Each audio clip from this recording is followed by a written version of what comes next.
O programa a seguir é um oferecimento Centro Cultural Martha Watts e Núcleo Universitário de Cultura da Unimep.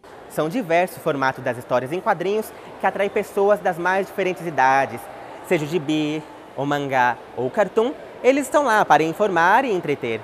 Mas de que maneira as histórias em quadrinhos podem ser uma ferramenta para formar leitores e contribuir na educação?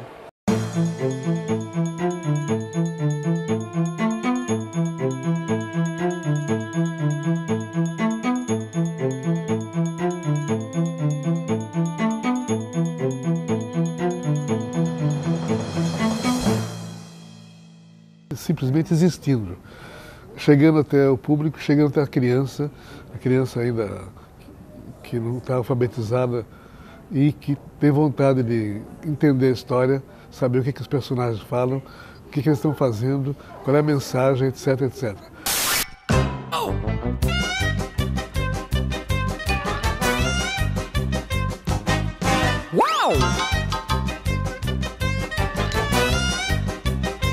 Eu acho que a história em quadrinhos, ela tipicamente faz parte da vida de uma quantidade gigantesca de crianças. Eu não me atrevo a dizer que são todas, mas olha, se não é, é muito perto disso, né, das alfabetizadas, porque ela é ao mesmo tempo um material atrativo para a criança, ela é um entretenimento de baixo custo e ela acaba ficando na casa da criança durante muito tempo, às vezes muitos anos, né?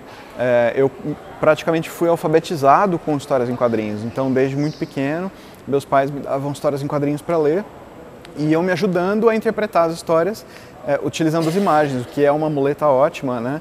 Inclusive, eu depois de adulto vinha aprender outros idiomas usando esse recurso, porque eu já sabia que eu tinha essa possibilidade e essa facilidade, gostava de histórias em quadrinhos, então eu procurava histórias do Asterix, histórias do Snoopy para ter esse apoio, né, no aprendizado. O quadrinho tem essa característica, né? Ele serve para criança, mas também serve para adulto, que quer ter um descanso mental, que é um relax intelectual, que é um momento assim de descanso, para não ler outras coisas mais pesadas ou ver noticiário de jornal trágico, etc.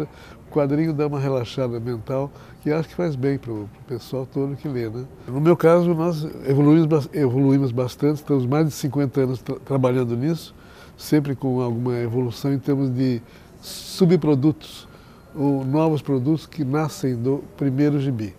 E daí, então, nós temos livros, nós temos desenho animado que nasce nisso, filmes, e daí campanhas institucionais.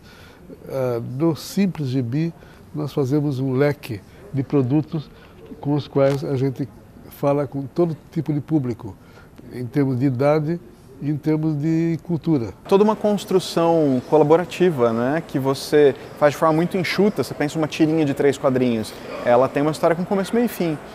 E ela tem condições de atingir uma quantidade enorme de pessoas saindo no jornal, 8 tirinhas por dia, todos os dias, quer dizer, mesmo quando a pessoa acaba não procurando por isso, topa com ela ali, e isso vai fazendo parte daquele, não só da conscientização em relação às narrativas, mas também a conscientização política. Você pensa as charges, né, aqueles desenhos com cunho político que têm o interesse de chamar a atenção, principalmente pelo desenho exagerado, as caricaturas e tudo mais, mas também para debochar de um assunto que é para fazer você pensar. Dentro da Unimep, a gente tem uma produtora e uma agência, né, e a gente juntou forças para contar numa história em quadrinhos a história da missionária Martha Watts, que veio para o Brasil e para Piracicaba especificamente, com a missão de implantar aqui um ensino com uma qualidade, né, um pouco superior ao que havia.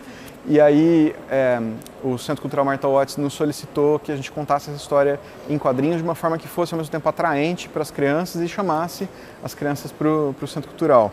Então nós produzimos uma história em quadrinhos durante um ano, com a produção de alunos, tanto no roteiro quanto nos desenhos, colorização, letramento, enfim. É muito interessante porque a gente achou um jeito de contar essa história que não fosse só histórico, documental, sisudo, né? Que foi, a gente tem uma turma de crianças que está fazendo uma peça de teatro para contar a história da Martha Watts. Então, eles brincam, eles se enganam, eles se corrigem, e aí a gente ficou com um pouco mais de margem para contar uma história de um jeito engraçado, divertido, colorido. Foi muito legal. E tudo tem a maneira de tratar. Você pode tratar de qualquer assunto, dependendo do jeito que você fala, dependendo do respeito que você tem pelo leitor, da sensibilidade, suscetibilidade. Pode falar tudo, mas precisa ver o tipo de leitor que você espera ou tem, como você vai falar e a proposta ou a filosofia da história. Então nós temos esse cuidado, nesses anos todos, tivemos muito cuidado com a maneira com que a gente trata o leitor, com os assuntos, com as propostas, com o jeitão que a gente usa para comunicar.